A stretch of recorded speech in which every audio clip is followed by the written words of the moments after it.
Hi, this is Mike from Mike's Unboxing Reviews and How To, and today we're going to take a look at another bargain basement budget case from Ionz. This is the KZ08W. Keep watching to find out more.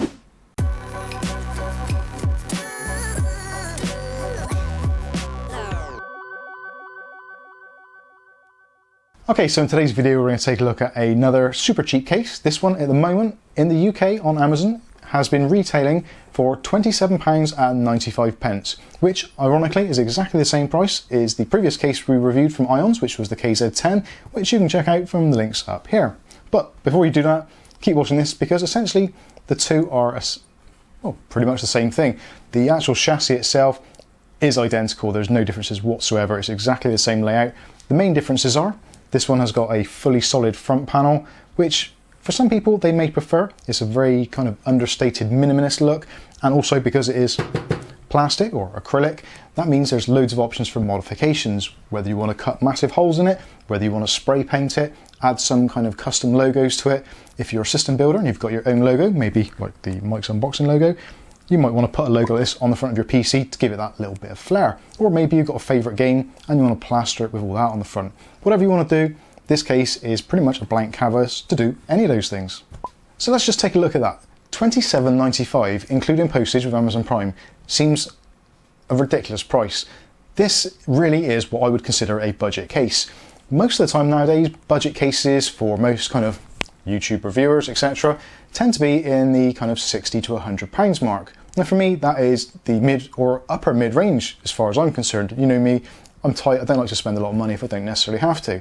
And with this, at under £30, you really don't have to spend much money. You do get an amazing amount for your money. So the best thing for me to do is to give you a tour around it and we'll have a look, and then at the end I'll give you my opinions. But spoiler alert, it's under £30, there isn't going to be much to dislike. Or is there?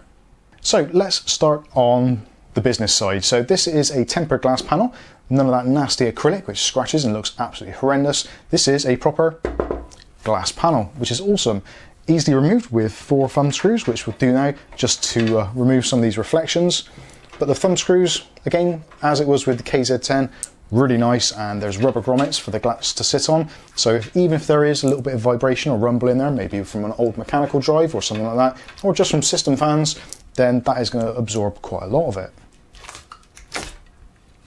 The glass itself has got a very kind of minimal smoke tint to it, and actually I've got a few ideas in store for this, so we'll maybe go over that at the very end of the video. So moving on to the inside. Now the inside is a pretty minimalistic affair.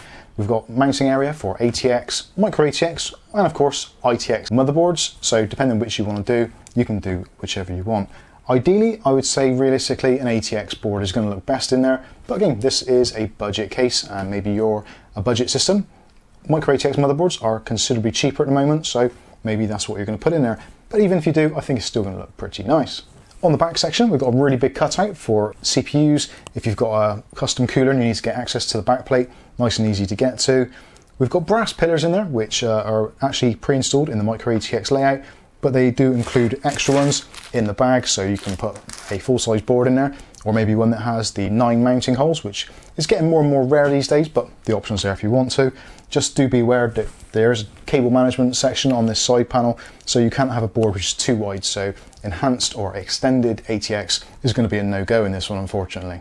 Punch outs and cable management, again, exactly the same as the KZ10, so not absolutely fantastic. We've got no rubber grommets or anything like that, but all of the holes which have been punched out have been nicely rounded off, so you're not going to have any cut fingers. There's 2 sections at the bottom in the usual areas, which will be fine for your HD audio connections, USB, USB 3, and your reset buttons and switches, etc. I did find when I built mine previously that some of the cables I took through this bottom channel, and then the rest of them over this side, so just to spread out a little bit, and I find it very easy to work in. One thing which is a slight distraction in this particular setup, in my opinion, is this basement area. It's a semi-open unit, so you've got this solid section on the top, and you've got this bit which is open, and also you've got a drive bay down here which is completely visible. And with the side panel on, I did find with the previous case that most of this kind of blurs into the background, so it isn't that offensive. But again, I have got a solution which may get around that. Moving around to the rear, pretty much the usual setup. So we've got our 120mm fan section, which has got a little bit of adjustment up and down. We've got the usual, as you'd expect to see, the fold out PCI Express covers. This is a very cheap case. You wouldn't really expect to have removable ones at this price point, but certainly is functional and does the job. The ones that are there are ventilated, so if you've got a graphics card which needs to pull in a little bit of extra air, there is some ventilation here. Moving down to the bottom, we've got space in there for a standard ATX or even a SFX power supply if you feel the need. And feel the need you might, because there isn't a great deal of room down in this basement section, especially if you start populating it with hard drives and SSDs. But we'll take a look at that when we move around to the other side. So this is the back panel of the case, and a nice touch, which completely unnecessary, but they've actually made the thumb screws and put little white caps on them, or white grips on them, so they match the case. That's a nice little touch, I do like that. Attention to detail is a really nice thing to have. The back panel itself comes out nice and easily, is a little bit on the thin side and certainly has a little bit of wobble, but as they did previously on the KZ10, there is a little foam pad on there which actually presses against the case back here and keeps things nice and taut. So looking at the rest of the back, we've got plenty of tie down points, again as we did with the KZ10, so there's 1, 2, 3, 4, 5, 6, 7, and there's also some in this channel here. The channel is actually really good and really useful when you're doing your wiring.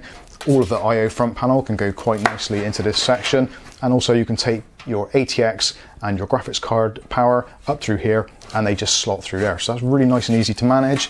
The top cutout here, as you can see, is absolutely huge for your supplementary power for your CPU, so your 8-pin connectors or your 8+4 connectors or your 4+4 or just your 4-pin connector, whatever the connector is, you can get them through there nice and easily, really easy to get to, and again, no sharp edges, awesome. So again, you can see some of this bottom section. Once you've got a power supply in there, you are going to be a little limited on space. Ideally, a modular power supply would be ideal in this, but again, we are in COVID times and power supply prices have gone absolutely through the roof.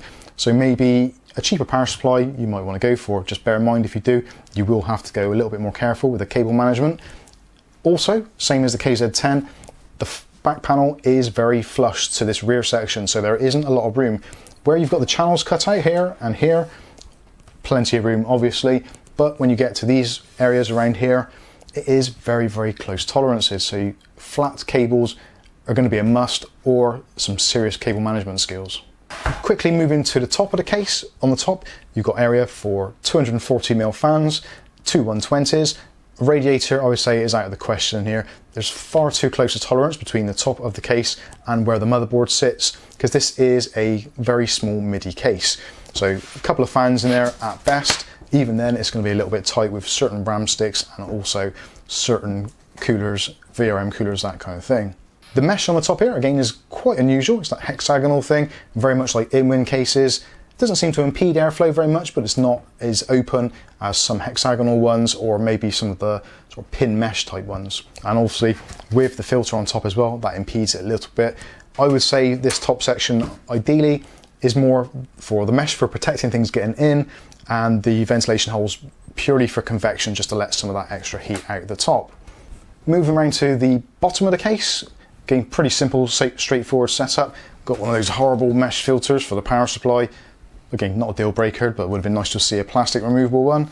The feet are pretty standard and have got rubber or foam pads on them to stop vibrations going through, and they seem to do the job pretty nicely. They've raised the case up by about 3/4 of an inch, so not massively tall on this bottom section. So power supply wise, just make sure you haven't got this on carpet or anything, otherwise you are going to choke the power supply completely. This section here is where your hard drive mounting area is, and all you've got is 4 screws in there, and you can actually take that out altogether if you want to. The actual hard drive mountings in there, you can have 2 3.5-inch drives and a single 2.5-inch drive mounted on the top, so 3 drives in total. Although I would say realistically most people are probably going to be using that just for SSDs.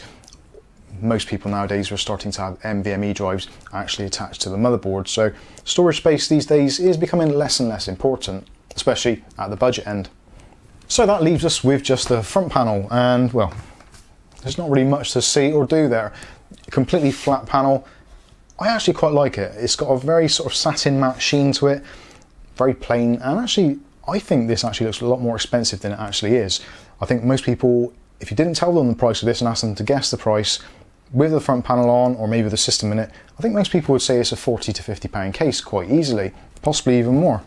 On the top we have the I/O, again exactly the same deal as the KZ10, and a little bit of a letdown but not a deal breaker. We've got a single USB 3.0, we've got a USB 2.0, you've got your headset and microphone, another USB 2.0, a reset switch, and your power button. Nice to see as well, a little touch there, that the power button and the reset switch are all white as well with the rest of the case, so nothing stands out like a sore thumb, apart from maybe the blue of the USB 3.0. Front ventilation is taken care of by these slits in the sides, and that is exactly the same on both sides. It doesn't look like it's going to impede airflow very much. When we do a complete build in this, I'll do some testing with and without the front panel on. I would say obviously there will be some difference between having completely no restrictions and having the panel on. There isn't any filtration in this, so dust could be potentially an issue. Obviously you can, if you want to, you can get one of those magnetic filters, the pin filters, and stick it on the back here or in front of the fans, or maybe even one of those kind of foam filters that you can get for fish tanks, that kind of thing, and that can just go inside there quite easily. Taking off the front panel is a relatively straightforward task, and it's just a matter of pulling out. It is attached with the kind of push pins which expand in. Over time they may get a little bit brittle, but other than that I think it's pretty much the usual deal for most cases. And as you can see, it's quite a nice finish to it. The white actually is a very, very white, if that makes any sense. You get quite creamy whites like this IKEA desk. It's quite a creamy white in comparison, so this is a very, very bright white, which I personally quite like. On the back you've got the I/O and you've got the green PCB, which sticks out like a sore thumb, but fortunately it's going to be tucked away inside there, so you're not really going to pay much attention to that. I have noticed already there's a few areas where the push panels go through and there's some scuffing on there, and it looks like the plastic underneath is actually a very similar colour, so I don't think we're going to have much problems with scratches and scuffs and scrapes, that kind of thing. Going back to the connectivity for the front panel, you've got the usual deal, so you've got your USB 3.0 connector, you've got your I/O connections, so reset, power switch, etc, etc. Again, all in these nice fully blacked out cables, which I really do appreciate. And on this secondary one, you've got your HD audio and your standard USB 2.0. Again, all of these cables fully blacked out, which I think is absolutely superb. So moving around to the actual inside of the front, and this is where it gets interesting, because we've actually got area here for 320mm fans. You could put in there, I guess, a 240mm radiator if you really wanted to, but I would probably advise against it. I think these particular cases, the KZ10 and the KZ8, really are more suited to air cooling, and obviously that does keep the price down considerably. You can kit out one of these with a set of maybe Arctic fans for very, very little money. You can pick those up for about £4 each in multi-packs, that sort of thing. So on top of the price of the case, so say £28 for the case, another say £12 for 3 fans for the front, you've got a fantastic airflow case for just under £40, which again is absolutely brilliant. Things the same as the KZ10, again, I'm sorry to keep on going on about it, but essentially it is the same chassis. The cable management for the fans could be slightly problematic. You don't want to put the fans on the front of this case because they will be slap bang up against the front panel there, so they'll be completely choked. So you will need to put them behind this grille, which then means you've got some slight issues because the cable mounting trunking or the cable tidy actually does stick out, so it is going to be very, very close to where those fans are. Now, I have tried this on a previous build and they do fit in there quite easily, but again, you do have to be a little bit careful with the cable management down the side there. Ideally run the cables down the side before you actually screw them into place, just so you can get them in there. It is a lot easier that way. But overall, I think that is pretty much it. I think this is actually a really good deal. For £28, I know I keep on harping on about it, but I fail to see anything else on the market at the moment which actually even comes near to this. There's a few other ones on the market. There's the First Player. I haven't seen any of theirs yet, but again, they are similar prices and you do get a little bit more RGB, which is always a bonus and nice to see. But until I actually see one for myself, it's going to be hard to judge, and it would be wrong to criticise either one unfairly without seeing them both in person. But for me personally, for £28 with this really nice whited out look, also with the black interior, I think it's going to be fantastic. One thought I did have, going back to what I was trying to discuss earlier, is with this glass panel. Now, some people don't like this section down here being exposed, and also the fact that we've got this white trim around the top, not down the sides and at the bottom. So I was thinking actually getting some spray paint and actually just spraying on a white border around the corners and around all the straight bits, and then maybe actually spraying white onto the back of there just to make it look like that is enclosed, or maybe even do a white border, then spray on the inside of that a black section to match up with this, just to make it look pretty much like one of those NZXT cases, which obviously costs considerably more money. But anyway, let me know what you think of that in the comment section below. But in the meantime, this has been the KZ08W. I've been Mike. This is Mike's Unboxing Reviews and How To, and hopefully we'll catch you in the very next video. Thanks for watching.